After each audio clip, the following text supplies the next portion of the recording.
अस्सलाम वालेकुम वरहमतुल्लाहि वबरकातुहू। दोस्तों कहिड़ा हाल खुश आयो। उम्मीद कयां तो बिल्कुल ठीक हूंदो। आऊं आहियां तव्हांजो पंहिंजो नात ख़ान मुस्तफ़ाई रियाज़ महमूद कादरी। अॼु असां तव्हांजी ख़िदमत में दावत अर्ज़ खणी आया आहियूं। 13 मार्च आचर जे ॾींहुं मदरसा हिज़्बुल इस्लाम दरबार आलिया तस्कीनुल क़ुलूब तल्लो भांडो तालको किंगरी ज़िलो खैरपुर मीरस में अज़ीम आली शान 56 सालियानो दस्तार फ़ज़ीलत जो जलसो थी रहियो आहे, जंहिंमें ख़ुसूसी खिताब हज़रत अल्लामा मौलाना जानशीन शेर मुस्तफ़ा ख़तीब पाकिस्तान मुनाज़िर इस्लाम डॉक्टर मुफ्ती हक नबी सिकंदरी साहब जन खिताब करण फरमाइंदा। उन खां अलावा पीर तरीक़त रहबर शरीयत हज़रत क़िबला पीर सैयद मोहम्मद गुल अहमद शाह जीलानी कादरी दरगाह अलिया देसो शरीफ वारा भी खिताब करण फरमाइंदा।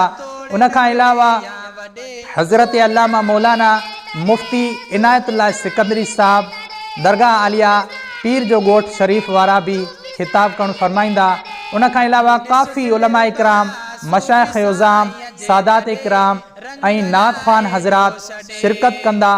अवां खे भी दावत ॾिजे थी त हिन रौनक भरी महफ़िल में शरीक थी करे असांजे मुर्शिदन करीमन पीर तरीक़त रहबर शरीयत हज़रत क़िबला सूफ़ी बासफ़ा उस्ताज़ुल उलमा साईं सूफ़ी अली शेर सिकंदरी रहमतुल्लाह ताला अलैह जन जी दरगाह ते हाज़िरी ॾेई करे हिन पुर नूर महफ़िल में शरीक थी करे दुनिया आख़िरत जूं भलायूं हासिल कंदा।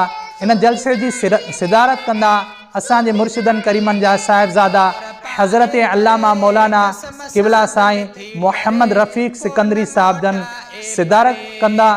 त असां भी उते ईंदासीं, तव्हां भी अचिजो, इंशाअल्लाह पंहिंजी मुलाक़ात उते थींदी।